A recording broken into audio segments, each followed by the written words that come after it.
আব্বু কি জাতের ধান লাগাইছেন এটা? এর ফলন পাচ্ছেন কেমন?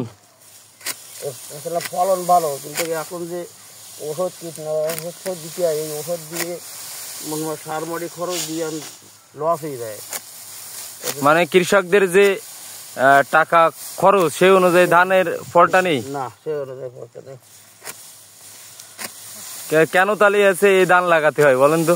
তো খাইতে তো দিব, সেজন্যই না সেই তো বাঁচা যাবে না। তো এক প্রকার কিনে খাওয়ার মতন হয়ে যায় না? হ্যাঁ, কিনে খাওয়ার মতন হয়ে যায়।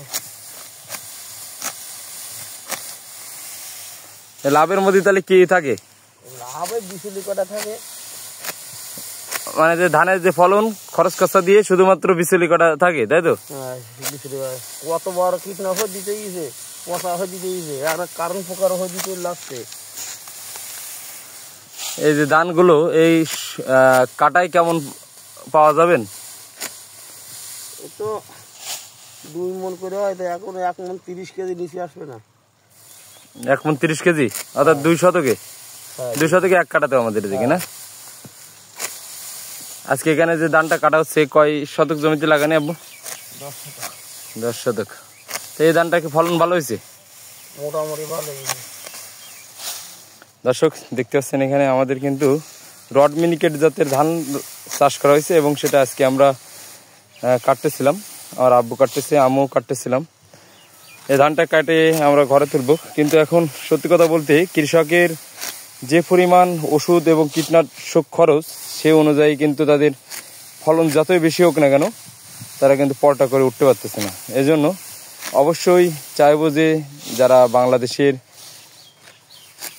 কর্তৃপক্ষ আছে এই মানে কৃষকদের মাঝে যাতে আগে আসুক এবং তাদের পাশে দাঁড়াক সবসময়, যাদের সার কীটনাশকগুলোর দাম দ্রব্যমূল্যর অনুযায়ী কম থাকে আর কি, যাতে কৃষক সুন্দরভাবে তাদের ফলনটা ফলে বাড়ি তুলতে পারে এবং ধানের যে পর্যাপ্ত খরচ সেটা যেন একটু কমে আসে।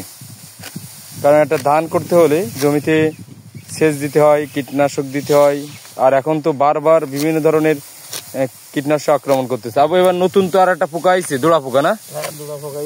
দোড়া পোকার জন্য তো আবার স্প্রে করতে হয়েছিল। এসব দেখুন যে এখানে ধান কিন্তু কেটে রাখা হয়েছে। এই যে মাশাআল্লাহ আমাদের ধানটা অনেক সুন্দর হয়েছে, আপনাদের দোয়া ভালোবাসায়।